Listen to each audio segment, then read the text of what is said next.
So good evening, everyone, and welcome to the first day of Exploring the Chakras within a Transformative Paradigm with Dr. Sri Aurobindo. Before we start, we'll have a moment's silence, please, while we prepare for the proceedings.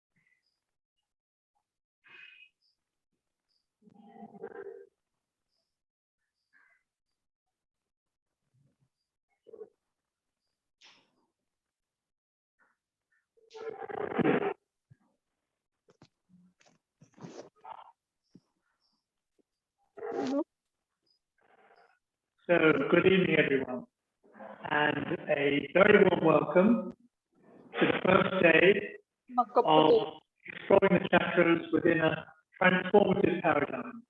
And once again, we're graced to have Dr. Sumitra Basu facilitating and in our midst for the next 6 days. Many of you will know him, but he is a consultant psychiatrist who practices at Pondicherry, but particularly in his native city, Kolkata. He works with consciousness paradigms of health and psychology. He's active in workshops covering personal growth and is a founder editor of our journal, Nama, the Journal of Integral Health. He's the author of a book called Integral Health. He is deeply interested in the interplay of Aurobindian metaphysics and mental health. He has recently developed a module, Consciousness-Based Psychology, CBT, and along with Michael Mirovich in the USA, is also the book on CBT, which is at the press.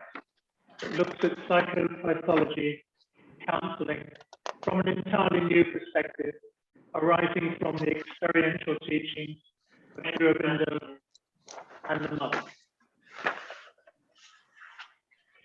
It is really due to these visionaries that we have the School of Integral Psychology at all. It is their teachings which provide the most profound and lasting solution to contemporary mental health problems and dilemmas. In conventional Western mental health circles, though, such an outlook is still sadly missing. It is down to a relatively small minority of radical pioneers to break through the framework systems more static and rigid paradigms. So the facilitator for this event, this program, Dr. Sumitra Basu, can rightly be included in this category. He has a great depth of knowledge about counseling practices and the different realms of consciousness. In this workshop, Dr. Sumitra Basu will be exploring and taking us on a journey through the chakras. The sessions will be experiential and it is largely up to you to make them interactive. Please observe online protocols by muting yourself and keeping your video off until such time you want to speak. A WhatsApp group has been created for this event, so just message me if you haven't been added already. In this, the first session, here we're talking about the reality of the chakras and how they are formed. Over to you, Dr. Basu. Really looking forward to this event. Thank you, James. Am I audible? Because James' sound was also not clear to me. Yes, am I audible? Yes, sir. Yes, sir. You're audible, sir. You're audible, sir. Mr. Basu, sir, you're audible. Okay, okay. Yes. I think that there was some problem in James' end. I mean, nobody is. I'm telling that you are. Okay. You are. I'm telling to stop, but you are not stop. Okay, let me thank you for being present here. and in a very special program on chakras. Special because Sri Aurobindo's views of chakra, Sri Aurobindo's conception of chakra, Sri Aurobindo's recommendation of how to activate the chakras, they are all totally different from the traditional view. So it is very interesting to know that, of course, we are all conversant with chakras and kundalinis, and we know that we have seen always the illustrations of the different chakras with the different lotuses, with the different petals and all that. So all these are in this paradigm, all these are these outer things are secondary. The primary thing is the essence of what the chakras want to convey. But today, it will be a more basic thing that we will be talking about. So it might be a little bit of heavy and a little bit of boring, but I can't do without it. And we discuss what are actually the chakras. What are the chakras? From where they have come to us? Have they dropped into the system like meteorites from the sky? From where they have come? From where they have developed? And in doing this, I find, and I've been searching literature, and I find that nobody is very much clear about this origination of chakras. I will actually read out to you passages from the common things which are there, which are quoted by researchers. And you can understand, if you see Sri Aurobindo's viewpoint, it has actually no correlation with what the researchers on chakras they talk about or they think about. It is totally different. Even from where the conception of chakras have come. I also, because we will be following here very strictly Sri Aurobindo's viewpoint, and anything new that we will be presenting will be actually derived from Sri Aurobindo's what we call seed ideas. So we are strictly. Yes. Why the hell is the sound gone off now? Any problem with the sound? Why sound goes up? I don't know. It's perfectly fine. Okay. Okay. Yes, So, you're fine with me now, Dr. Basu. Thanks. Okay, might be you have to mute your you have to mute yourself. Yeah. So so what I want to say is that even in the origination of the term chakra, there is so much what you call variation. But if you follow Sri Aurobindo's views, because you see that Sri Aurobindo was very much conversant with the Sanskrit which was there in the Vedas and the Upanishads, and I think that his grammatical what you call interpretation of things are more correct, because the same term can be used in very different ways. And Sri Aurobindo is very, very particular that chakras have been revealed by the tantras. Chakras have been revealed by the tantras, and chakras have been revealed by the tantras and accepted, acknowledged by yoga. So this is what Sri Aurobindo says. But if you search, then you will find that no chakras, they will say the other way around.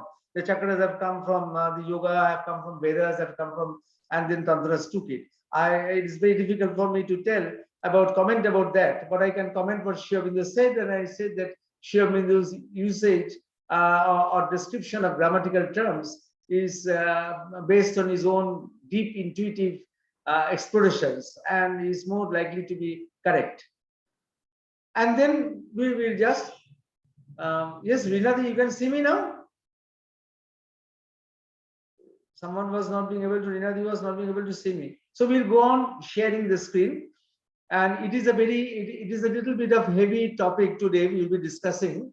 To understand Sri Aurobindo's concept of what are chakras, then we have to understand basic things about the nature of reality and how Sri Aurobindo views it.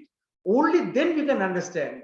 So what actually are the chakras? So this is today's what you call deliberation is going to be a bit heavy in that sense, in a way, if you are not used to those things, if you are not exposed to those terminologies or those concepts of Sri Aurobindo. Anyway, but it is very interesting, extremely interesting. So you might think that I am deviating from chakras while I am presenting that, but actually we'll come back to it. where if you don't understand the basic reality that is behind the chakras, because it is not a standalone phenomena. Chakra is not a standalone phenomena, not just suddenly appearing. So it is coming from a background, and that background is something you have to understand. So we'll share the screen.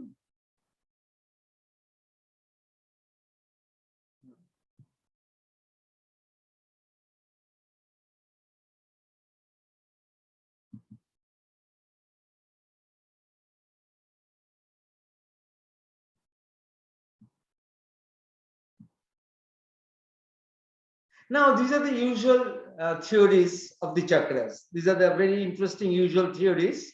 That it is believed, and it is there. If you are searching, if you are wanting to do research on chakras, then you have to go to the library or to the internet library to find out what are the research papers are there on the chakras. And the most common things that you will be finding there is that chakras are believed to be present in the spine.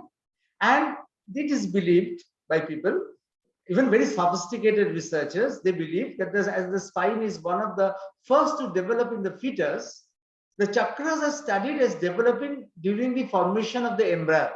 So to understand the formation of chakras, they say that you have to go and study the embryo, how it is developing. Then you can only understand. And because the spine is one of the first things to develop, so chakras, naturally, they say it is the first thing to develop. So you have to, you can understand it better. And then chakras are, of course, also correlated directly with the nerve plexuses and endocrine organs. You see, they are directly correlated. And then chakra system, it is believed that it develops during the first 2 months in womb. And when all the chakras are united under one energy field. So this is a common conception. So if you are going to do research in chakras, this is what you will find. The chakras are united under one energy field. And as the body organs start differentiating, the chakras start segregating. Now, this is very, I don't know from where these things have come, but is it totally fancy, or how someone has derived it? But even if you see that I was just reading out the Journal of Yoga and Physiotherapy, published one article which is very much quoted. And in that article, this thing that when the chakras start segregating, they have also mentioned the time when the chakras are segregated. So the first thing they say that at the beginning, by 4 weeks, the crown chakra will start segregating. After that, the heart chakra will start segregating, and the heart chakra starts segregating at a point when the soul enters the system. So all these things are there. Now it is very confusing. If you go by Sri Aurobindo and the mother's teachings, then you will find something more elaborately explained. For the psychic being, according to the mother, can enter the being at different points in time. Most commonly, it can enter when the child is being born, but it can be there present before also. So there is a wide variety of possibilities which the mother has enumerated, and we have to take into account the mother's teachings, because she has got the vast experience of the occult with her, with which she is telling this. But then this whole theory that the chakras are segregating one after another, and you have to follow that. It is difficult for me to understand that how these things have come, whether it is coming from pure fancy or somebody started it and then others have taken it up. God knows. And again, this correlation with nerve plexuses and endocrine organs. You see, Sri Aurobindo is very specific. Sri Aurobindo says that because the subtle body is not only around us, it is penetrating us, it is interfused with us. It is interspersed with our gross body. You see the subtle body. We have many bodies. So we have a gross body. And together with it, we have a subtle body. Sri Aurobindo's whole thing, philosophy, psychology starts from the inner being, from the subtle body. And this subtle body is enveloping and penetrating the gross body. So that is why people find, you see, naturally they find something corresponding to something. It's like that a cloud can take a shape of a human face, but that does not mean that they are directly correlating that human-faced cloud shape with the actual human face. It's like that. So there might be correlations, might be possible, because the subtle body is interfusing with it, but doesn't mean that they are directly related to that. So that's a very big what we call a clinical spirituality. No? We call clinical medicine. So that's clinical spirituality of Sri Aurobindo. So that's how he describes consciousness in a very subtle way. So all these things actually have no standing in Sri Aurobindo's vast system of thinking. Nothing. So if you will get very confused if you try to find out the origination of chakras and all in the usual literature that we find in the libraries and all, which are quoted by textbooks and research scholars and all that. Unfortunately, they have not got back to Sri Aurobindo, or they don't refer to Sri Aurobindo. Might be they don't understand also all the things, because you have to understand many things before you can understand what are the chakras. So you have to understand many basic things. Might be because of that. So to understand those basic things, we try to understand what is reality. Now, something which I am presenting today, I have presented elsewhere also many times, but today you need to know it again, need to revisit it again, so we can place the chakras in the correct perspective. So if you see that what is reality? Reality has been conceived as Satchidananda. The reality, supreme reality, has been conceived as Satchidananda. Now, again, Satchidananda is not a summation of three things. You see, Satchidananda is Shat plus Chit plus Ananda. But it is not a summation of the three. It is the same thing in three different poises.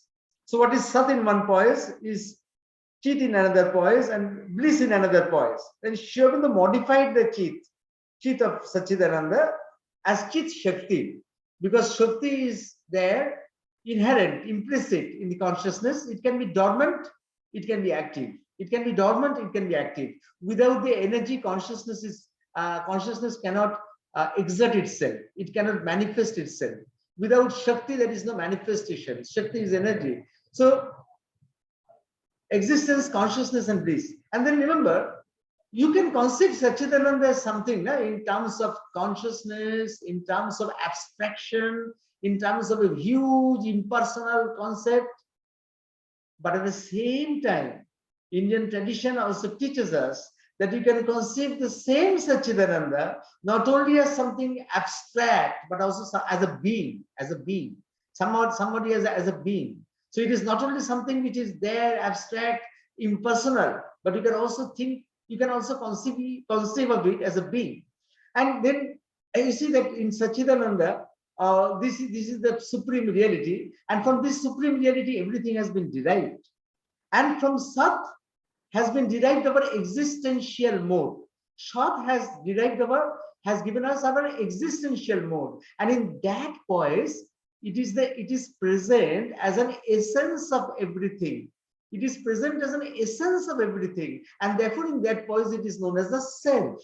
So what we call the self, SELF, self, in the Indian tradition is actually the existential poise of Sat, of Satchidananda, which is present as an essence in everything. Now, Chit Shakti is very difficult to understand. Chit Shakti is something which is very central to understand the whole phenomenon of manifestation. In Chit Shakti is consciousness force, and it is Chit Shakti which is building the planes of consciousness. And these planes of consciousness are of many types. So when we talk about universe, actually we have to talk about multiverses. So there are multiple multiverses built by the Chit Shakti. So one has the evolutionary world. That is the evolutionary world with which we are all conversant. We are all part of the evolutionary world. What we are not aware that together with the evolutionary world, that is a non-evolutionary world. There is a non-evolutionary world which is equally important, if not more important. And it is there.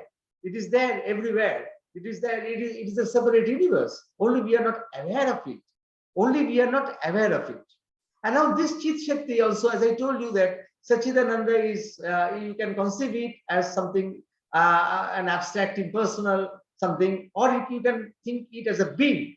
Even then individually also, Shat, Chit Shakti and Ananda, you can think that they are also beings. They are also present as beings. And Chit Shakti, when it is embodied as a being, then that is the concept of the supreme Shakti, or the transcendental mother. If you ask me what is the mother principle in the Indian tradition, I will say that the mother principle is what we call the supreme mother, is an embodiment of the Chit Shakti. And is the Chit, therefore the Chit Shakti is carrying the Shakti very powerfully. It is carrying the energy which is very active. And it is not surprising, therefore, that the tantrics, which they were wanting to be seeking the reality in its potential, in its dynamic aspect. In its dynamic aspect, they were wanting to understand reality. They were understanding reality in the dynamic aspect, and therefore for them the Chit Shakti was very important. And that is why it is not surprising that the tantrics came to understand the chakras, or it was revealed to them before, because it is Chit Shakti which is going to become the chakra. Remember, it is Chit Shakti which is going to become the chakra. The chakra is be derived. I will come to that. We'll come to that step by step, how Chit Shakti becomes the chakra. But it is a Chit Shakti from where the chakras are derived. You see, something else also will come up. It is the modification of that Chit Shakti. Finally, we'll come to that. But the chakra is not like that, which has dropped into the sky, developing in the womb within the first 2 months or 3 months and segregating one after another. In Sri Aurobindo's vision, it is not like that. It is a direct derivative of Chit Shakti. And not only it is the chakra, but then other thing also, that will also come, that it is the Kundalini also, from where it has derived. The Kundalini which is aroused when the chakras are activated. From where it has come? It has also come from Chit Shakti. So we'll come to that. And Ananda gives the value aspect of manifestation. No? The Ananda gives the value aspect of manifestation. Why the manifestation has come? For what for we are interested in all these things? Because the Ananda is there behind, supporting us. Now, this what you call, there is a descent. There is a descent, what you call the supreme reality descends down. Now, in short, that I will tell you, that anything that is evolving in Sri Aurobindo system, anything that is evolving cannot evolve from a zero. So it is, everything is evolving from a substrate, from a ground, where everything that will be evolving are already involved as potentialities. So everything that is going to evolve is involved in that substrate as a potentiality. So nothing comes from zero, nothing comes from a vacuum, nothing comes from nothingness. It's not like that.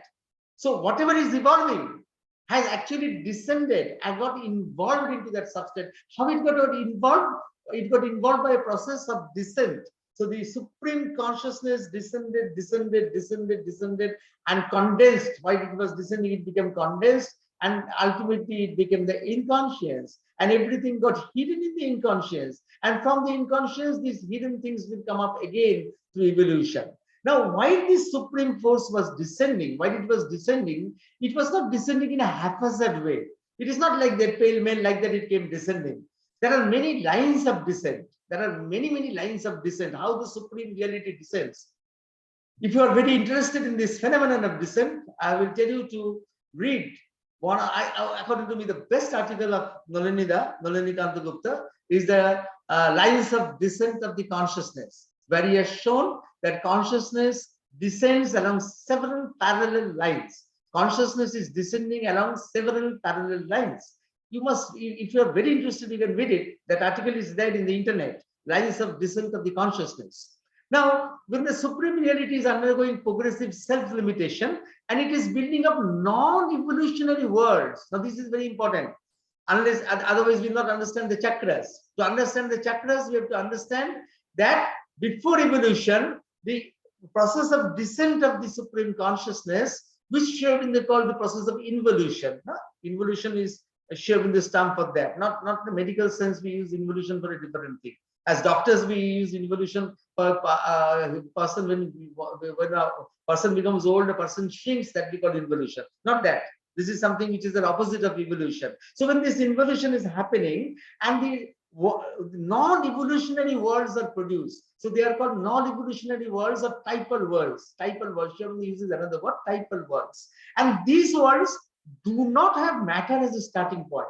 They do not. That is why, with our material senses, we cannot understand them. You see, our senses are material senses. Unless you develop subtle senses,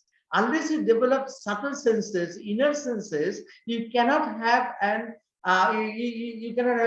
understanding of these subtle worlds. So because these worlds don't have matter as a starting point, and each world has powers above it, involved in it, and there are differentiated worlds. So there are all the worlds are differentiated. No? That is the triune, luminous, infinite, the supermind, the overmind, mind, life, matter, everything, and the endless subdivisions of these things. So these are the broad headings, but these are present as endless subdivisions. So these are present there. So these are the typal worlds which are, or the non-evolutionary worlds, which are actually supporting our evolutionary world.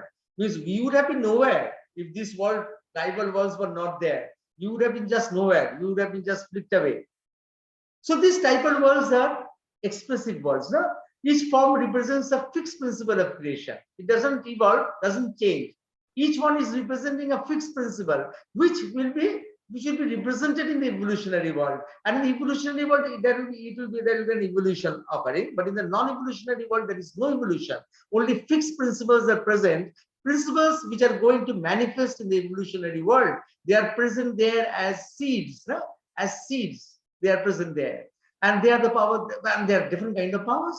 There are powers serving truth, and there are powers serving darkness, also ignorance, inconscience, because they also need to express themselves. Before the complete perfection or supramental harmonization occurs, then the worlds which are imperfect, because imperfect is also programmed in the supreme creative consciousness. The supreme creative consciousness not only programmed us, it also programmed imperfection, isn't it? Imperfection was programmed also. That's why we have, with normal children, we have some people having deaf children, blind children, mental retarded children. We have volcanoes, eruptions, all sorts of earthquakes. All the negative things also happen. So imperfection is there in the manifestation, and this imperfection is programmed in the supreme consciousness. No? So that also this darkness, falsehood, ignorance, they were also programmed there, and they have to manifest themselves fully before they are fully conquered. So it is necessary. Now then you have to understand this, because unless we understand this, we will not understand why the tantric system fell into disrepute. Why chakras, opening of the chakras at a time came when there were no good guides, and when good guides were not available, then tantra became lost its reputation, and became sexual gymnastics. All these things we have to understand, and you have to understand this reality of the typal worlds. Otherwise, we will not be able to relate with that. Now, these forces of the typal worlds, some of these forces represent the powers of light, some represent the powers of darkness. As I told, that light and darkness are all there. Darkness also is serving something. You see, the powers of darkness are also adaptive, and they have maladaptive values. Everything is not spoiled. Everything has got some value or the other. So the aesthetic sense of human mind, we have given symbolic forms to these powers. We have an aesthetic sense, and this aesthetic sense also has come from the Supreme. Remember, aesthetic sense is also not totally 100% fanciful, developed by our mind only. It has come from the creative archetypal aesthetic types which are present there in above, very high above, where the archetypes are present. The divine archetypes are present. So the aesthetic symbols are also present there. And the powers of light are symbolized as gods, goddesses, angels, and different cultures, they symbolize it. You see, all these things were known beforehand. It's not that Sri Aurobindo is speaking them for the first time, but Sri Aurobindo is organizing them in a way which was never organized before. Sri Aurobindo is placing them in the proper perspective, which was never done before. So all these things were known in tradition, but they were known in a they were not known in their proper perspective. They were known in a scattered way. So some people had visions of God, some people had visions of angels, some people have visions of devils and all, whatever. You have got openings to many kind of things. But Sri Aurobindo is arranging them in a sequentially, in something which you can make us understand the whole thing. So you have the powers of darkness, and the powers of Titans, the Ashura, Rakshasa, Pisacha, and all the elementals described by the theosophists. So you have all these powers, which are there in the world, and these powers, mind you, these powers are also interfering with us. These powers of darkness. You see, you cannot remain happy saying that we don't know about these things. Actually, we all are affected by these powers of darkness. You see, it is like this, that when something happens in Kashmir, in India, Many of you are not in India, so for them I'm telling you, there is a place in India called Kashmir where the terrorists and the military always fight. And frequently we read in the newspapers that the common people who are neither terrorists nor the military, they get caught in the crossfire. So it's like that. These powers of darkness, they are also there. They are trying to influence the evolutionary world from the non-evolutionary world. And the fighting is going on. And human beings, we fall into crossroads. We fall into crossfire. Just like this, ordinary people, they fall in the crossfiring between the terrorists and the military. In our human lives, we fall in the crossfire between the powers of darkness and the powers of the truth. This is a very great fact, and that is why all problems that I have, all problems that any person has, is not related wholly to me. Some problems arise from me. Some problems are due to my ignorance. Some problems are due to my defect. Some problems are my indulging in falsehood. Some problems are there in my indulging in foolish things. But there are also many problems which I face which are not due to me. They are because of the powers of the darkness. They are trying to fight the powers of the light. And in that, I have become a victim. So remember, this is a very important thing, that we get affected by the powers of darkness. It's like this, many people tell me, oh, doctor, I have never done any wrong thing in my life.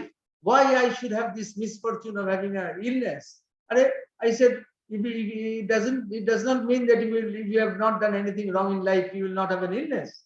If you are driving a car correctly on the road, it doesn't mean that you will not have an accident. The car on the opposite side might have a drunk driver who might hit you. So it's the same like this, that even if we are okay, we are totally perfect, we are morally perfect, we are spiritually advanced, but still this fighting between these two forces are there, and we can get caught anytime.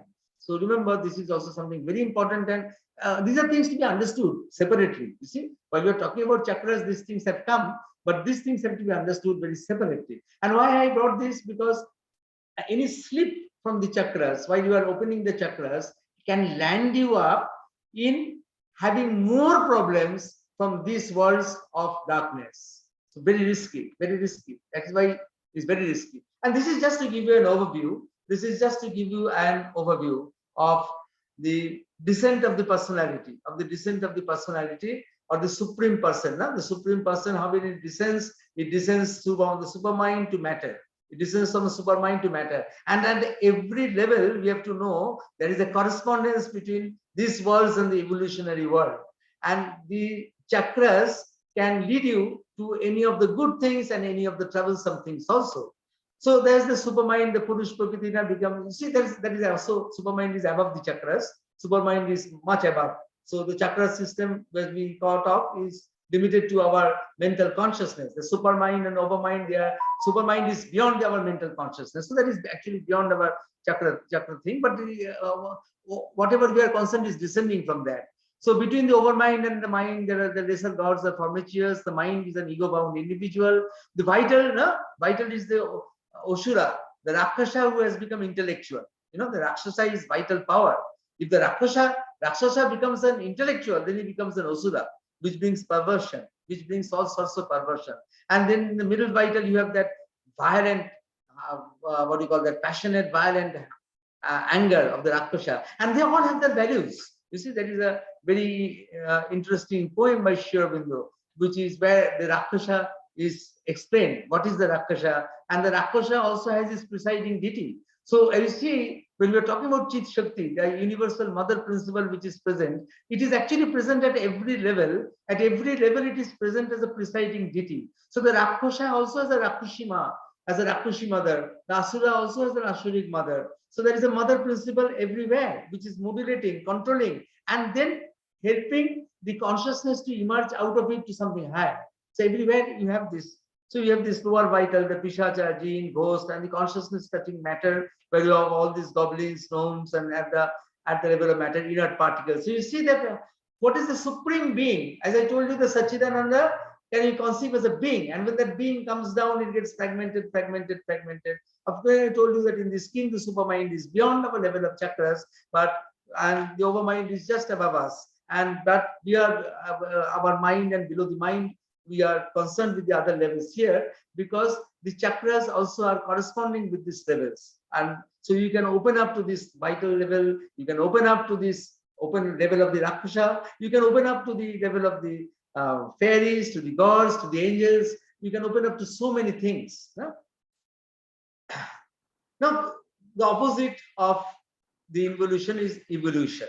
Now, it is exactly not the exact opposite of involution. You see, but involution was happening, these typal worlds are there arranged in the cosmic consciousness. They are arranged in the cosmic consciousness. But evolution is happening on the earth.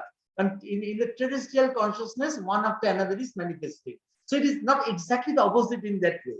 You see, you cannot make it a parallel like that. It is an opposite movement, but it is not a parallel movement. It is an opposite movement, but it is not a parallel movement. So everything is manifesting one after another in the earth, while in the cosmic, while the evolutionary planes are hanging there in the cosmic consciousness without having matter as the starting point. But in our world, all that things are manifesting have matter as a starting point. So we have this a basic difference. Now, so Sri Aurobindo is talking, when Sri Aurobindo speaks of evolution, he is not speaking of the biological evolution, mind you. But he doesn't discard biological evolution. The biological evolution is a result of the cosmic evolution. He is speaking of a cosmic evolution, the evolution of consciousness that is happening stage by stage. And in that he has said, he has described that the mind principle is not the culmination, that higher principles can still manifest. Then he was asked them why you are not at the higher principles can still manifest and we can have new evolutionary beings. Why new species are not being developed? No? Like why you call newer type of animals are not being developed after the human beings have developed. Then Sri Aurobindo said no. At the present, the force of evolution is evolving new powers of consciousness rather than new living forms. And because it is evolving new powers of consciousness, it is important to understand the chakra system. Otherwise, we could have gone beyond the mind where the chakras are not active. The superconscious chakras are not active and we would have left it. But because the new powers are manifesting, so that's why chakras have become important now. And with the human mind, substitution of a conscious from a subconscious evolution is possible.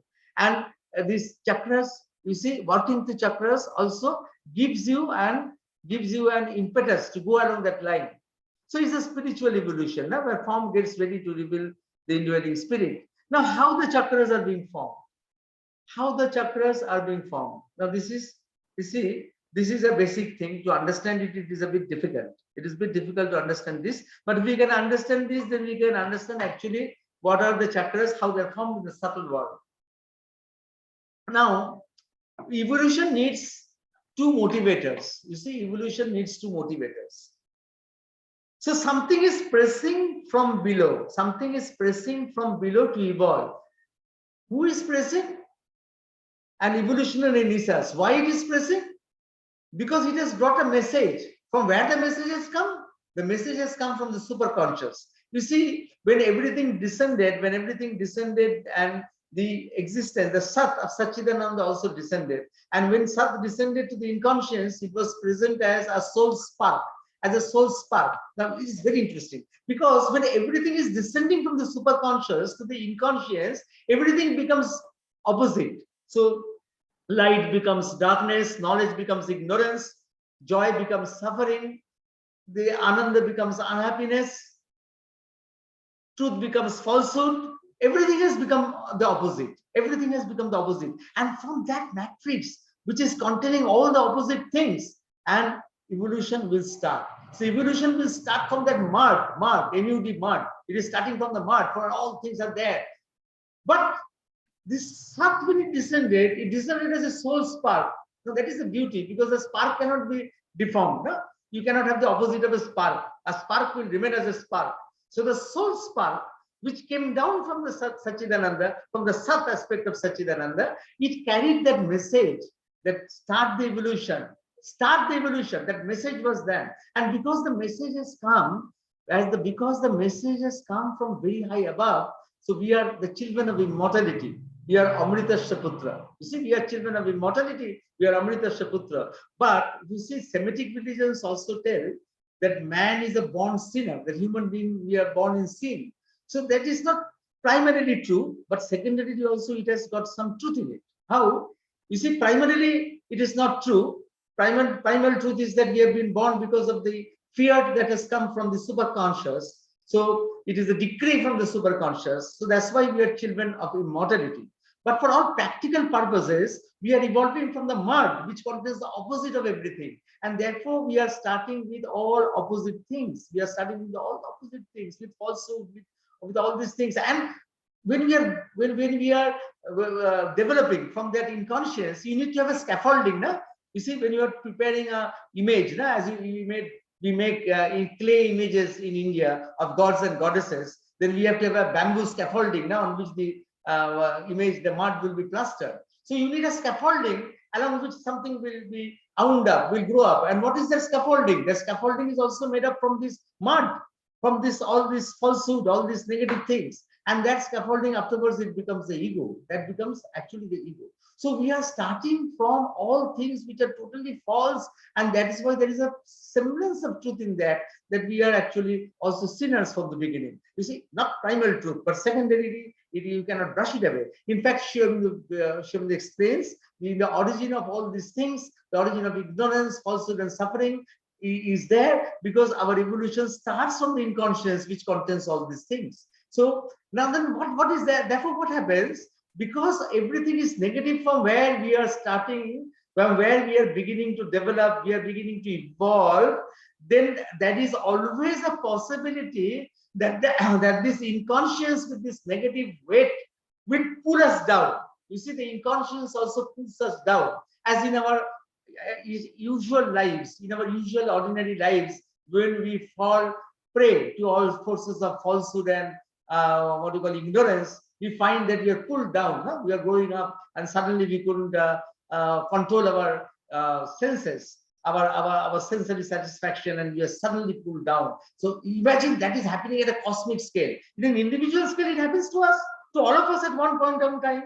One point or other in time, we fall down.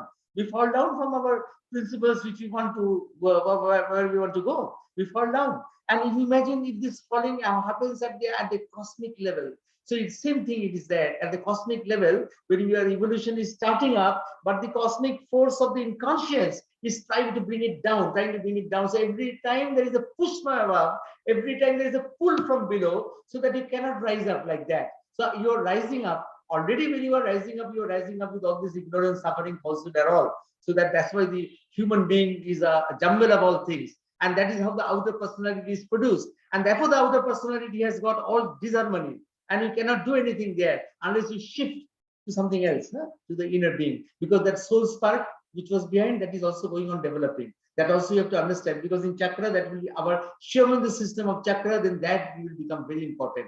That the soul spark also develops through many lives. Through many lives, it develops until it becomes a personality, a psychic personality, a psychic being. And one day, a time can come when it can actually come and replace the ego. So in Sri Aurobindo's system of chakra, which was never there before, he introduces the psychic being. And so therefore the soul spark which was there, which is also very important. But in the meantime, what is happening is that we are wanting, the cosmic evolution is wanting to push a level of consciousness, but the cosmic, what you call the ignorance and inconscience, is trying to pull it down. So you need some hook which will pull it up. You do not allow it to fall down. So something, you need a hook. And what is that hook? So that is a pressure from the typal world. So that is a pressure from the typal world is needed. A pressure from the typal world is needed at every level. A force from the typal worlds, which are there parallel. So they are also needed. They will come and like a hook, they will not allow what is progressing to slip down. You see, a little bit of slipping will happen, but still it will pull it up so that things are not lost. The evolutionary cause is not lost. So something is evolving and the cosmic inconscience is wanting to drag it down, because the inconscience is like that. It has a force of gravity. And then from the typal world, some force is coming, some projection is coming, some force is coming and trying to hold it like a hook. So that the primal inertia of inconscience, it is the inertia of inconscience which is pulling everything down, and the subtle pressure from the typal worlds, because the typal worlds are not related to inconscience. They are separate. You see, they don't have matter as a starting point. Only when you reach the level of matter, after that you can come to the inconscience. But because the subtle worlds are in the cosmic consciousness, they don't have matter as a starting point. They don't have access to the inconscience. So the forces they have can overcome the powers of the inconscience. So with that pressure that comes at the level is actually holding it up. So this is very interesting, and therefore this involutionary planes project the vortices of consciousness force. I said that Chit Shakti is projected as vortices. So, and that vortices of Chit Shakti, they form the channels, no? The channels and the chakras, like that synapses or regulators, no? To transmit and regulate the subtle energies. So how are then chakras formed? The chakras are formed because when this evolutionary force comes from below, and at the same time something is projected. Something is projected as a vortices of consciousness force are projected, and then these vortices of consciousness force from channels, pathways, and chakras, they are formed. It is totally in the subtle world. It is totally in the subtle world. Leave aside that all those explanations that the chakras are created in the womb and all that. Chakras, you have to think in a cosmic way, not in an individual way that it is happening in a particular room. It is a cosmic view that we have to take of the whole thing. Don't slip into the mistake of taking an individual view. Of course, we will link with the cosmos, but then we must not unnecessarily force something with other which are not related. So you see, I was trying to draw a picture, but this picture is not correct. That this force coming from below and the force coming from above, and the circle is the chakra. Actually, the picture is not correct because the force that is coming from the involutionary world should be a sloping one. That is a sloping force, because all things are coming to the earth, no? Because everything is manifesting in earth. Evolution is happening in the earth. So it is not in the cosmic consciousness that this force is acting. This force is actually acting from the involutionary world. They are coming down, and they are coming down to the earth. You see, when the involutionary forces come, they have to come to the earth. Otherwise, they cannot act.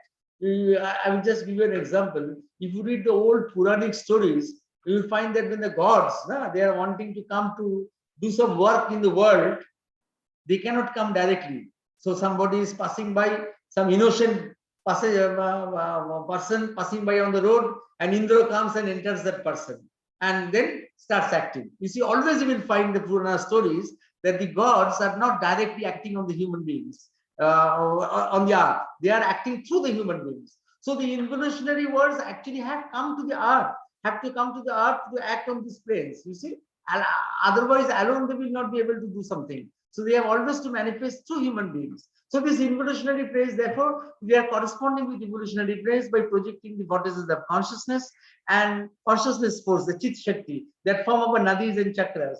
And these projecting forces from the involutionary of the tribal worlds meets the evolutionary nisas from below at each plane of consciousness. And therefore, our chakras are formed at these junctional synapses. Chakras are therefore formed in these junctional synapses in a totally cosmic vision. We are seeing how the chakras are being formed, and they are formed in the subtle world. They are formed in the subtle world.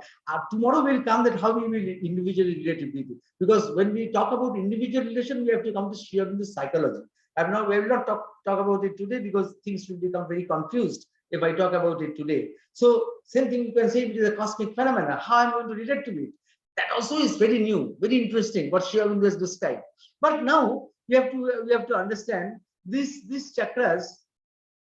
These chakras, you see that they are at different levels of the chakras. You see that in the chakras are therefore the bridge between the evolutionary and the non-evolutionary worlds.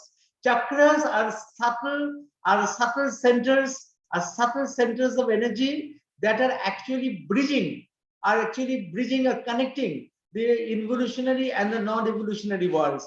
Both the evolutionary and the non-evolutionary worlds, the evolutionary and the non-evolutionary worlds are formed by the Chit Shakti, as I told you in the beginning. And because Chit Shakti has made all the non-evolutionary worlds also, therefore the planes of consciousness cannot be made directly into a laboratory. Right? You cannot make the planes of consciousness in a laboratory. You will understand that because you see the peculiar nature of the way in which the planes of consciousness have been formed. But then the chakras, therefore, what are they? They are the junctions, or they are the meeting points, or they are allowing us to correlate with the non-evolutionary worlds. Now, well and good.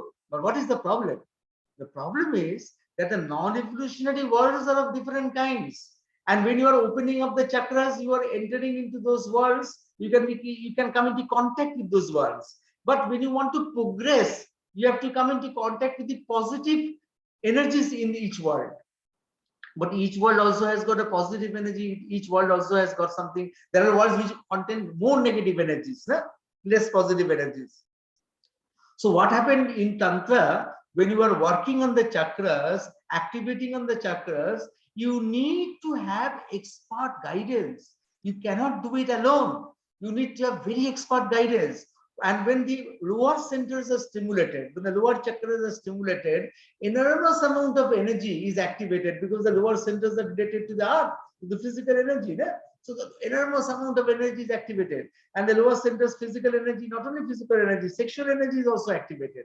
And if this activation is not done correctly, then you can slip and get hooked with the negative energies. And that is how that Tantra became more of what you call deviated, deformed, so many things. You see, when I was first started, when I first started my house staffship in psychiatry, I was very surprised to find that all the sex therapies which are sold in USA, which are sold or marketed in USA by the sex therapists, they have been taken from the tantric. All these tantric things where these deviations happen and different kind of experiences happen because of these deviations. You see, when these deviations happen, many experiences happen, and all experiences are not bad. You see, but many experiences happen, and from that, some of these experiences were giving you mastery over the sexual impulse in different kind of ways. And in that, you see that if you go through these ancient texts and you find that all sorts of experiments that were done, and you will see that all these modern sex therapies and all, they might not acknowledge it, or they might say that great men think alike, so we have developed it separately. God knows, I don't know. I have every doubt about that. Always, we cannot find great men like that in marketplaces, but they have been taken from there. And also this, you see this erotic art which you find in Khajuraho and Konaraka, from it has also come from that plane of consciousness where from the chakras one divided into different kind of planes. So when you open the chakras and you can come into different kind of forces, so it's not always it will be a perversion, but it will be something that will be mixed. It can be mixed, or it can appear as something very strange, or you see having the erotic art.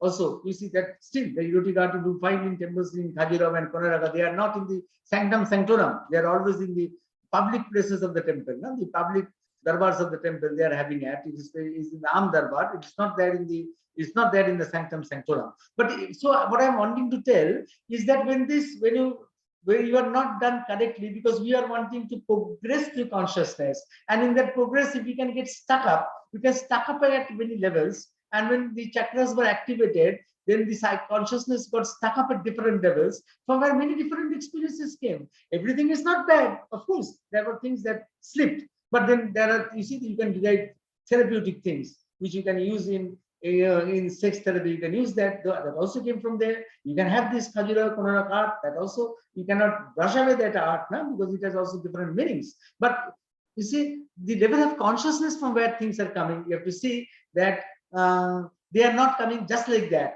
So you see, when a vast experiment of consciousness was happening, and it was not possible that always the guides will be, you will have that consistently, you will have perfect guides or good guides, or might be that all guides were not wanting total progress. They were wanting to be, they were happily, what you call, engaged in activating one chakra and understanding what is happening at that level. Might be that was also the motto of, the aim of some of the people who are working with the chakras. We don't know. It is just a guess that we are doing. We don't know how many people were doing what. But on the whole, what we can say is that different experimentations have happened in the world. Everything is not bad, but everything was queer. As Mother said, that we are always a mixed people. We are always mixed. Good and bad and other things are mixed. And strange things and many great things are also mixed together. So we have all these strange and all these things, phenomena that have happened. And this has happened because at the level of chakras, there was an explosion. And that might be that somebody got stuck up, or might be that opening one chakra was the goal of some person or some individual. God knows, we don't know. It's just a speculation. We can all speculate and see. And now this culmination of descent. You see, as I told that the supreme consciousness was descending, descending, descending.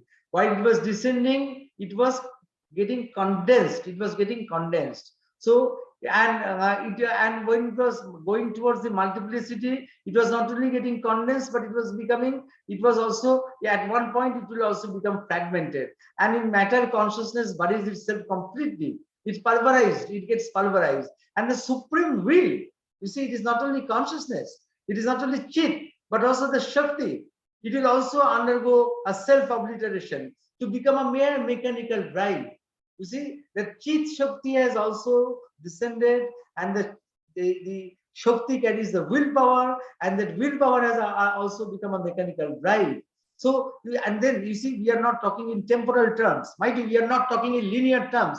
We are talking in terms of consciousness. And therefore, this consciousness force or Chit Shakti, when it comes down, it becomes dormant. It lies coiled up in the inconscious. It lies coiled up in the inconscious. And from the inconscious, it will arise again as the Kundalini. The Kundalini is not something very strange or something that has also come from above, something very peculiar. It is not like that. It is that you have to see the cosmic vision that it has come down, down, down, and has got involved there. It is becoming mechanical and it is becoming dormant. The consciousness has become unconscious, and from there gradually the Kundalini will rise.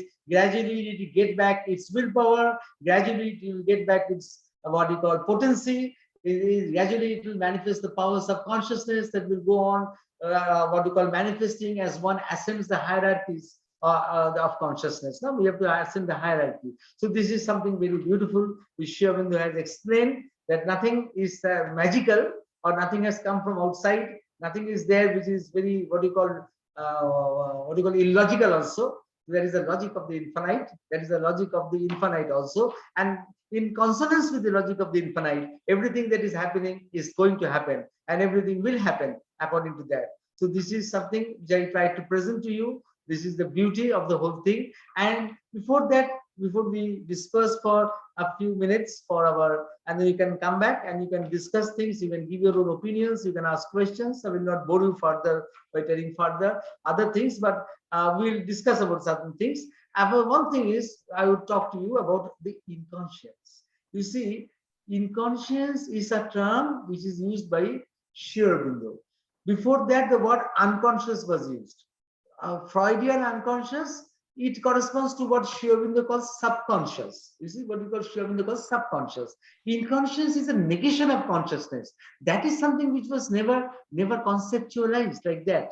But as Mother said, that the Vedic rishis had gone down up to the vital subconscious. They had not gone into the inconscious.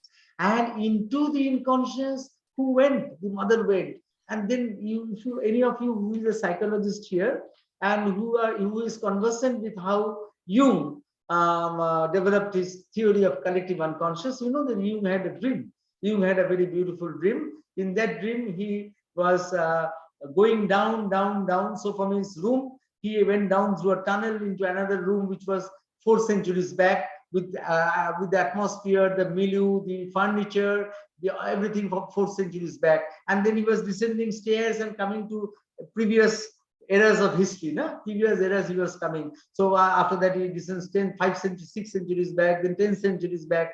Ultimately he reaches a point where it is not recorded in history. That is not recorded in history. And then he finds some skeletals, primitive ornaments, and some skeleton. And then he understands that he has reached the bottom of the collective unconscious.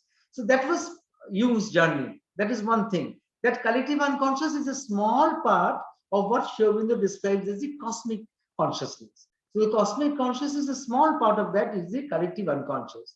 Now, Mother had a descent, which is totally different from Jung's descent, because that descent was very difficult, very hard, because she had to pass passages which are very stiff, which are very sharp, razor-like. One could be hurt, one could be lacerated. Why? Because Jung and Freud were talking about the mental unconscious. Mother goes to the inconscious, which is not a mental only, but physical and vital inconscious. And there is a resistance at every level. And crossing those resistance where she could have been lacerated, injured like anything. Very, very finely she goes down, down, down. And when she reaches the bottom of the inconscience, there she finds that there is hidden there a spring. There is a hidden there a spring, a perennial spring is hidden there. And then she witnesses how that spring gets untapped. And when that spring gets untapped, a huge fountain comes up. And that is fountain of light, golden light.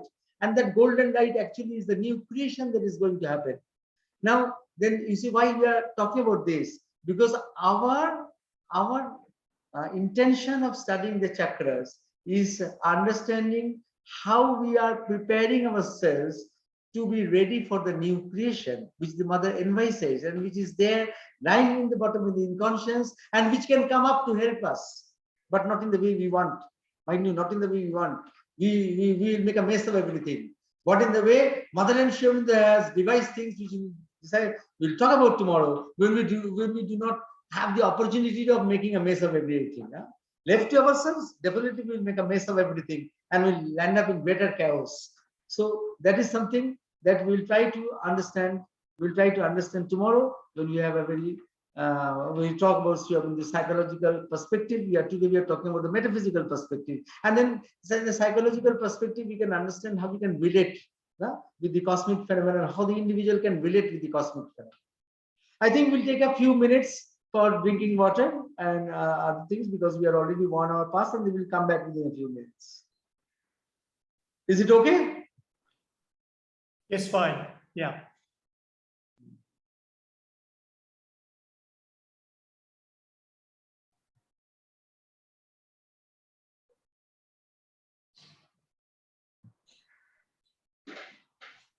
Dr. Basu, will you take questions now or we'll do it Just later? a few minutes, let them take some water or something. Okay. People will drink water or something.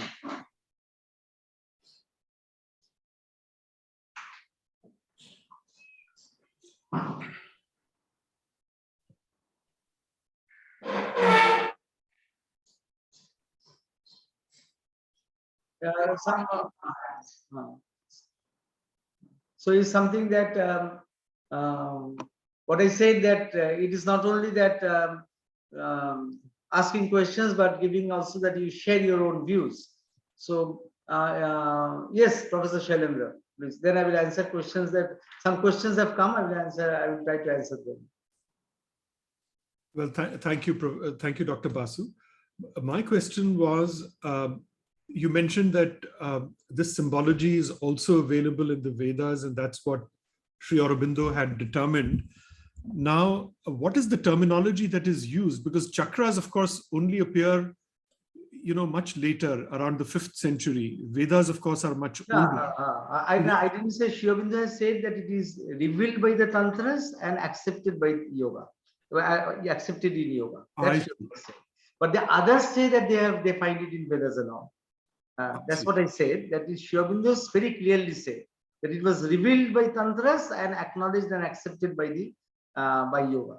Now this paper that I was reading you is from this. I'm telling you, it is from very quoted.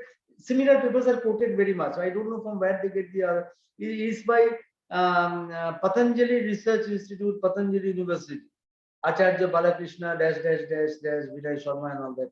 I don't know from where they have said that it is from Vedic terms and all. But many words that are used in the Vedas and Upanishads, Sri Aurobindo has grammatically shown that what people think might not be the same. They might be referring to something different.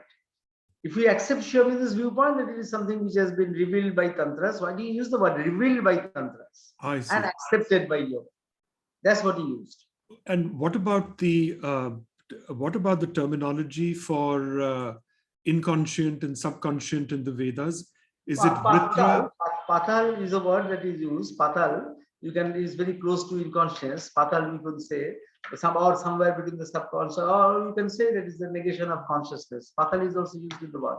The word inconscious was specifically used by Sri Aurobindo as something which, because it was never probed before. But if you see the word Patal, it refers to that. Either if you say it can be subconscious or below the subconscious, going to the inconscious. Thank you. Now, there is some certain questions I would also want you to give inputs to those answers. This is somebody has asked this question: why is used the word chit and not chid as chidakash? Actually, Sri Aurobindo has used the word chidakash in a way where the space which is holding our consciousness. Therefore, he has used it. The space which holds the consciousness. Now, you see, the main problem is that we are using the same word for different things like consciousness. Pure consciousness is considered to be chit. So pure consciousness was considered to be equivalent to chit. Now our problem is because we use the word consciousness for many different things, so we get confused. That's why certain what do you call these things, these queries can appear. When Sri Aurobindo in the evening talks, he talked about the soul space. That is a space. When he was talking about time and space, there were a lot of questions on time and space, but he had answered. And then he said that he was explaining that consciousness occupies a space, and then people were not understanding. Then he says, okay, if you are angry, then you are vibrating with anger, pulsating with anger, so you are occupying a space. Your anger is occupying a space. So then he went on and he said, similarly, the soul is occupying a space, that is the Chidakash. So that in that sense he has used. So, but in generally we use the word chit for consciousness. Professor Shailendra will be able to share something. Yeah, I think it's just Sandhi, right? Chit and Akash becomes Chidakash. So that like Rik and Veda becomes Rig Ved. So it's the rule of Sandhi. It's the same word. It's just the combination, right? Like Rig Veda is actually R-I-K plus V-E-D-A. But when you do the Sandhi, it becomes Rig Ved. So also with Chit. Chit plus Akash becomes Chidakash. Now, this question by Ketki that is the vital world that we go into our dreams. Of course, the vital world is a world which is there in the cosmic consciousness, but the cosmic consciousness is a big place where there are many, many worlds. And all the worlds are differentiated. The worlds are differentiated, and they are projections of the tribal worlds. Of course, they are projections of the tribal worlds. Even what you call the collective unconscious is a type of is a projection of the a subconscious projection of the vital world. It's like that. And now about colors of chakras, we'll come to that afterwards. When we talk about the chakras, we will be talking about the chakras separately. We'll be talking about that. There is a vision in that vision, that the color in subtle vision, many things come to us. And if you know the meaning of the colors in subtle vision, if you give importance to them, they are important to you. You see, all these things are important if you give importance to them. So truth can be revealed to you in many ways, in many symbols. And colors are also symbols, like golden is symbol of something, red is symbol of something, green is symbol of something else, like that. So certain colors will come. We'll talk about, when we talk about the individual chakras, we'll talk about these colors of the chakras. And and how do we protect ourselves from negative entering our chakras? That is something which we are going to discuss actually. With Sri Aurobindo's whole thing is very different. Whole thing is entirely different, where it is a transformational process, and the process is going exactly the reverse way in which the activation occurs. You see, from below upwards, the activation, the chakras open one after another. In Sri Aurobindo's system, the chakras are going to open from upwards below. So it is totally different. We'll come to that. On the first day, it will become very too cumbersome to explain all things together. So I have separated it, because that metaphysical understanding of chakras was important. Otherwise, we fall into the slip of people like correlating them with endocrine organs, this and that. Yes, Dr. Vaishnav, the psychic being, we have one whole day where we'll discuss about the psychic being, because the psychic being is Sri Aurobindo has introduced the psychic being into the chakra paradigm. Why he has introduced this? It requires one day we will be talking only about that, because this is a crucial thing. It's a very crucial thing, a crucial point of difference in Sri Aurobindo is making from all the other older systems. So definitely your question is very important. It is I'm very happy that it has struck you as important. So we'll discuss about it in very great details. And the other question which I would ask Professor Shailendra to answer also. What are Navagrahas? I think Professor Shailendra will be able to better answer this. What are Navagrahas? You can please explain. Well, I'm not really an expert on that. Dr. Basu, you are the expert. but Navagrahas are just the 9 planets, as they are called, in Jyotish or astrology, 2 of which are virtual, right? Rahu and Ketu are not real planets, 7 are real planets, and the 2 are virtual. But I'm not sure that this directly has a bearing on our exploration today. I don't know. That's why I don't know why it was asked, but what might be something. Because you're talking about the cosmic consciousness, this might have struck her. How does one develop higher levels of consciousness? That is something very different. That we have to. That is in. You see that this is also. We actually last time we did one whole series on this. How to develop our higher. What are the higher levels of consciousness? And I would say that one of Sri Aurobindo's unique contribution to the world of thought is that the cognitive consciousness can also evolve. The cognitive consciousness can also evolve, and the higher levels of cognition, which are dormant or which are not being untapped before. So one after another, they can be developed. There's the level of the higher mind, there's the level of the illumined mind, there's the level of the intuition. Now, we'll do a little bit of exercises so that this we can open to these levels of consciousness. So little bit of exercises, we'll be trying to do it. But then one has to the higher levels of consciousness. I see there are deeper levels of consciousness. When the chakras open, you go to the deeper levels of consciousness. But you have to go above the chakras. We need to use the word higher. You see, there are deeper levels of consciousness and there are higher levels of consciousness. So there are deeper levels of consciousness when you go one after another. You go to the inner being, go to the inmost being, you go to your soul principle, you go to the cosmic consciousness around you. That is one thing. And another is developing in the higher levels of cognition, which actually goes above the chakras. So there actually you have to go to the domain above the chakras after a certain point of time, when you have to develop that higher levels of consciousness. Of course, you have to start from that sahasrara head chakra, but then you have to surpass it. If you want to develop it in Sri Aurobindo's usage of the term, you have to use it in that way, then you have to go again beyond it. So I think we'll discuss it. We will. I'll keep this in mind. We'll discuss it. Consciousness as force is something. This is Sri Aurobindo's contribution. A great deal of writing he has done this on the consciousness and force. In letters of yoga, we will find a lot of references to this. You see, when Sri Aurobindo explains that consciousness, if there is no force in it, there will be no manifestation. So if consciousness is like that, pure consciousness is just like that. It is present just like that, but there is no manifestation possible with it. Only if you consider that the pure consciousness has got in it an inbuilt force, an inbuilt Shakti, which can be dormant but which can be activated, then manifestation is possible.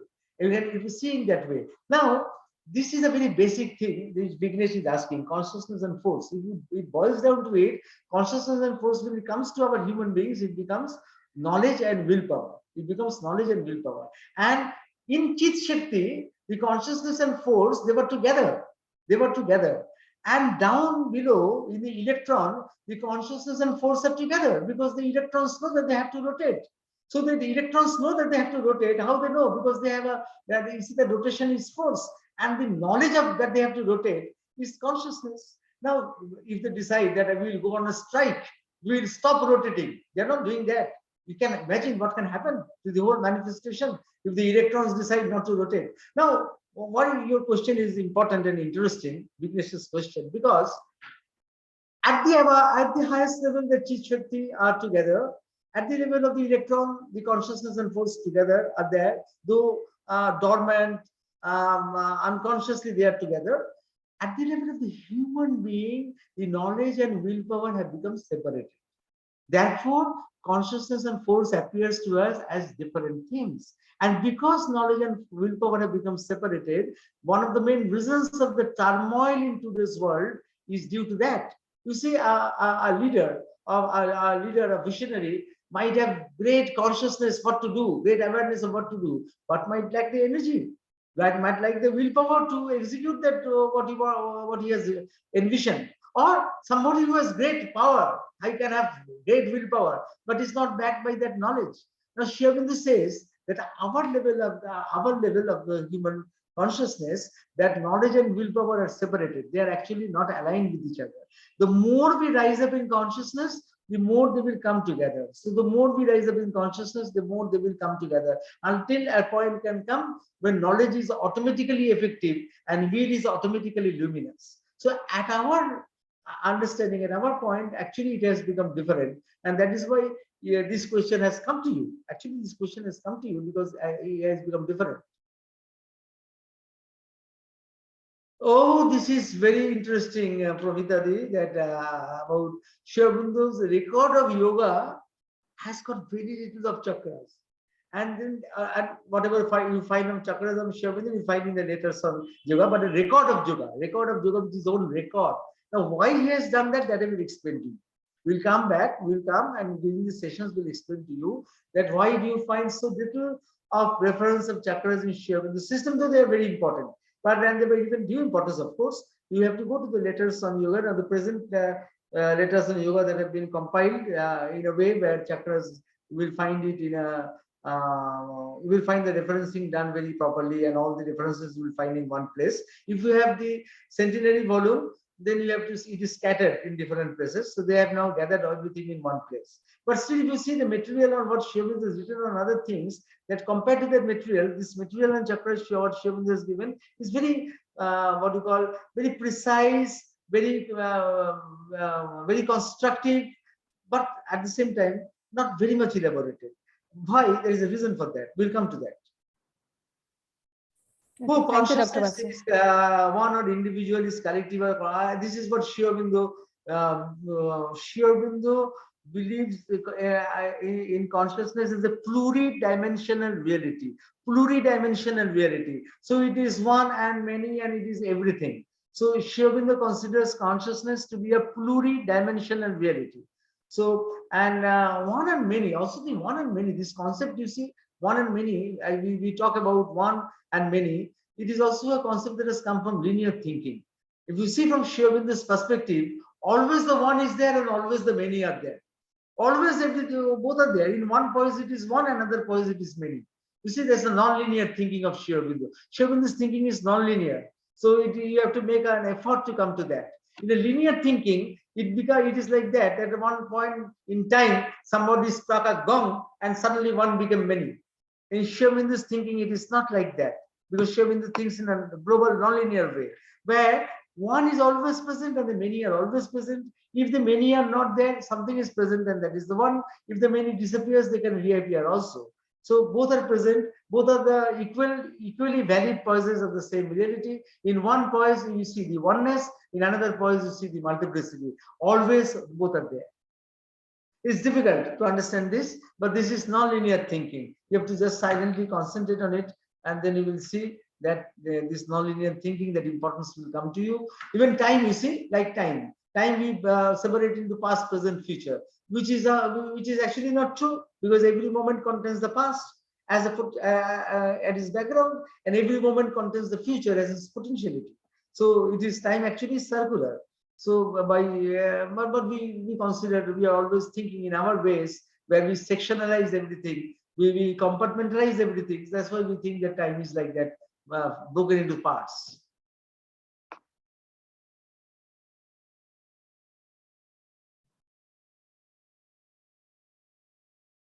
And then collective consciousness is not only oneness, is both. Collective consciousness is also part of oneness, and the individual consciousness is also part of oneness. I think we'll talk about, we have to, collective conscience. So you're talking about collective conscience or collective consciousness. Collective conscience is something different. You were talking about collective conscience, you are talking about conscience, you are talking about moralist in a moralistic way. So that is a different thing.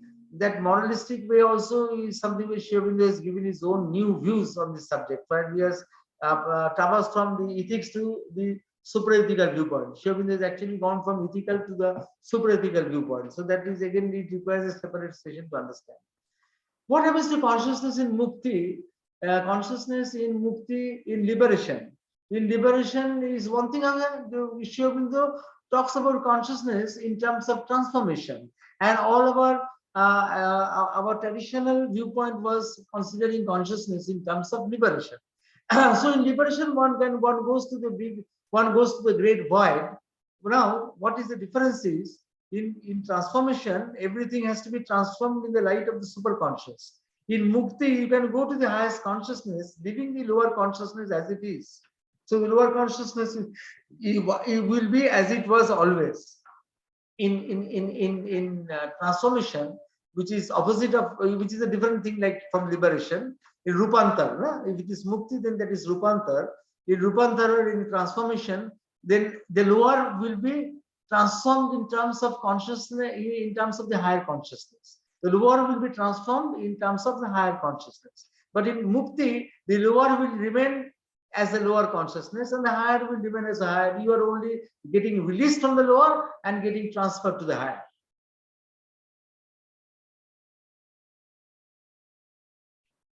Do chakras play a role in physical well-being? It's in one way, when you are wanting to harness the what you call the cosmic forces which help in healing. So there are healing forces in the cosmic consciousness. If you want to work on that, then you can use the chakras. No? It is depending upon you wanting to do it. You see, there are healing forces in the cosmic consciousness which are not untapped, which are usually untapped. So if you can tap them, of course, with the help of chakras, you can tap them. You can actually what you call purify yourself. You can develop yourself with the chakras, and development and purification automatically means that you are doing some sort of work on your well-being.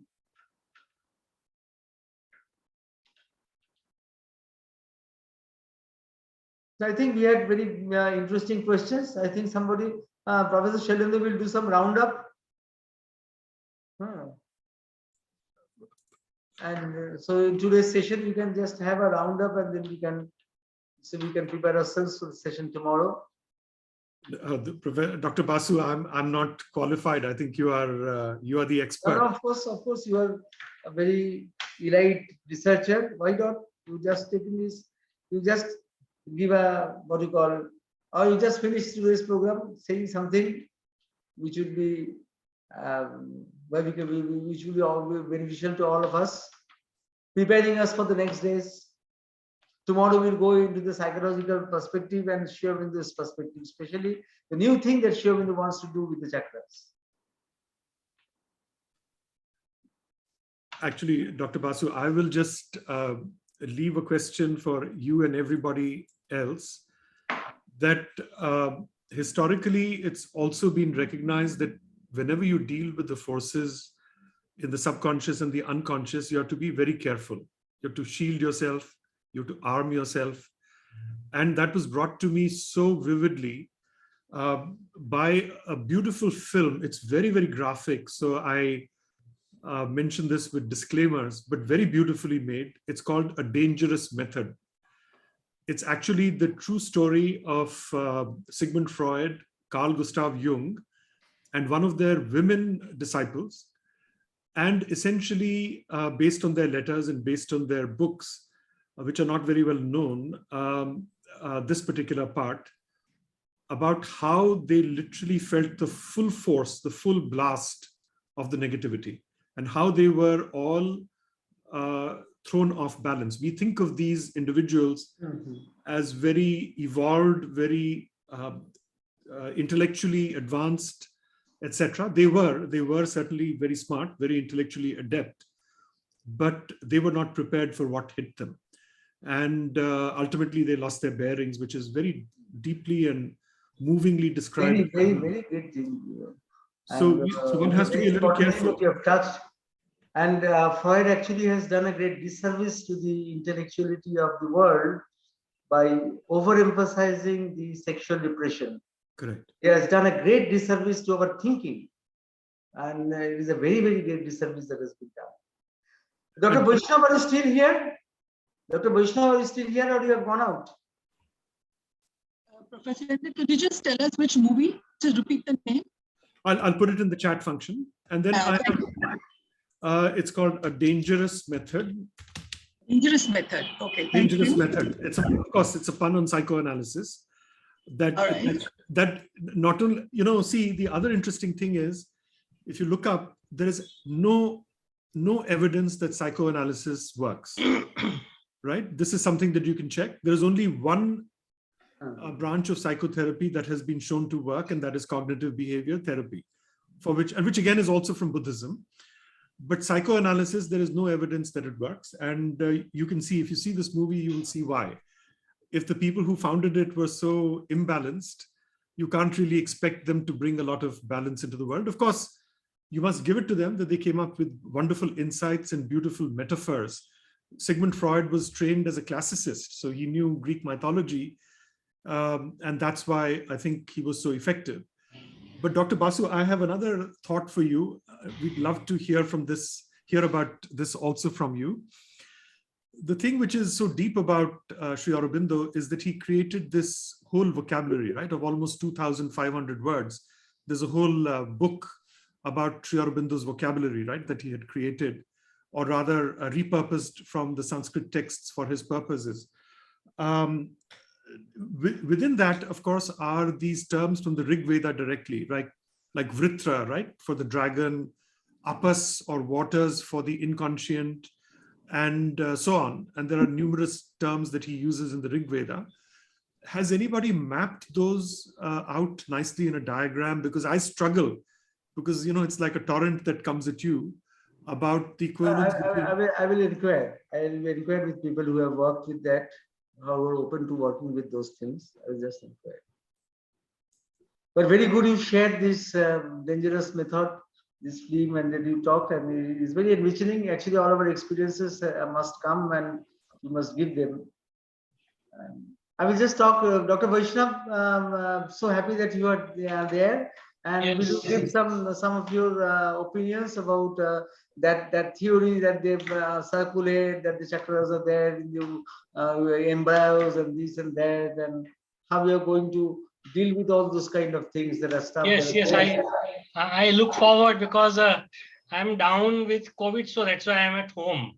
And I got this opportunity to attend to this program. But I look forward, and I think the beginning which you have made has almost taken many of us, on a different platform. Because the way people understand chakras and the way that you are giving an insight, an initiation, is very different. And we look forward, I'm sure in the light of Sri Aurobindo's teaching, we will have much more revelatory insight and experience of the same. So thank you very much, and get well soon. Oh yes. I also have got this COVID, so we had to postpone this session. Thank you. Yes, anybody would say anything? Ketki would say, add something? Ketki? Hello. So yes, Dr. Basu, actually I always find, me and my mother, we always often wondered why that Khajura, all those temples, and also it's always very interesting to know from where that has come, and especially for me who teaches on sexuality, it's something that I have to really think about, especially how to think about this also, not from the moralistic perspective, as you said, not to think about it from the moralistic perspective, but to also understand what that has created, also what to do now, because there's so much, there is so much discussion on erotic literature, there is so much discussion on sexualization of normal life, right? So how do we then think about these chakras and, that force that is coming from that, like what is it exactly, that or this? So it's something that needs to be thought about. So I hope that helps me. So good. Let us embark.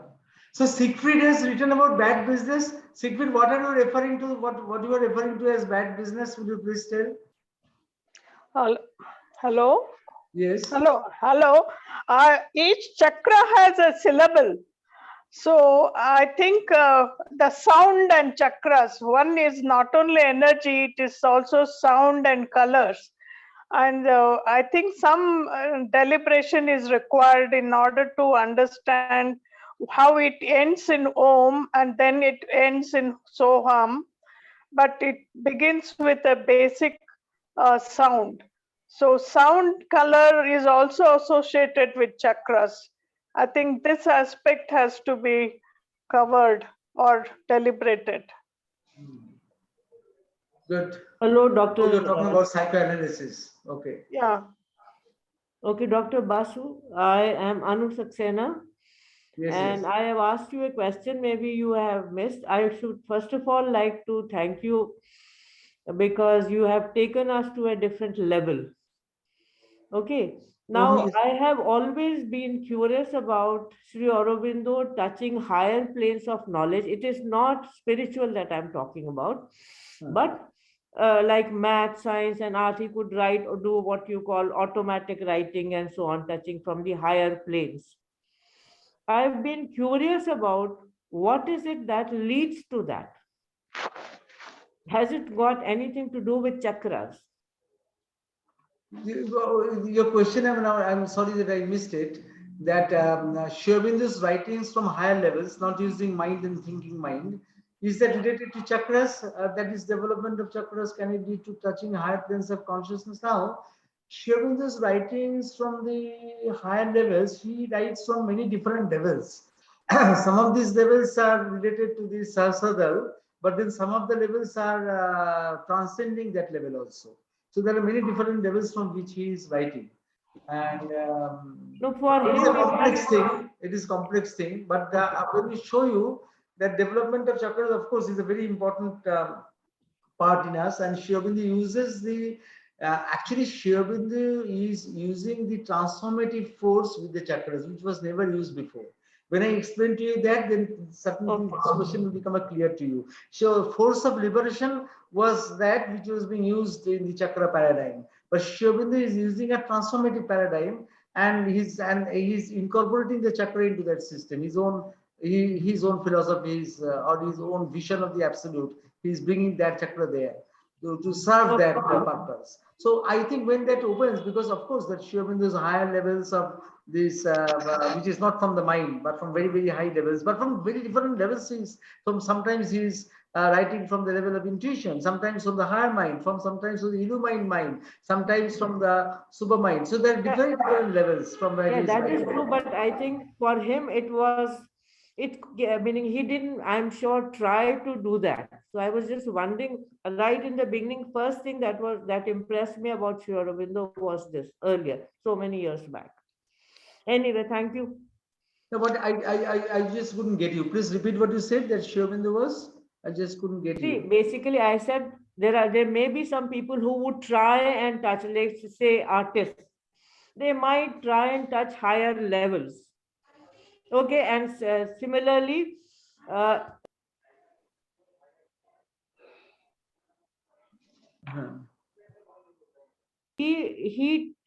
am sure he didn't attempt that. It came automatically. So I have been curious about what is it that led to this. What is the actually I have dealt with this in one of my books that is coming press, that will be coming out, this evolution of the cognitive consciousness. What Sri Aurobindo was interested is in that the cognitive consciousness can also evolve, and that evolution of cognitive consciousness, of course, from him everything came from upwards down. Yeah. It came, and then he tries to make for us, he has done that work. So how we can develop it from downwards up, we can develop it. For him, the whole thing came up down. Yeah, for us, he has also given us the ways how we can go develop that downwards up. That also is good. Certainly. Thank you so much.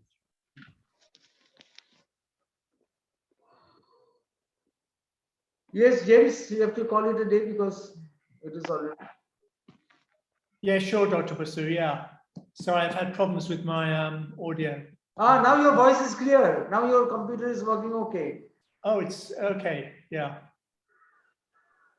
So we meet again at 4 o'clock tomorrow afternoon. Yeah. Until then, goodbye, everyone. Thank you.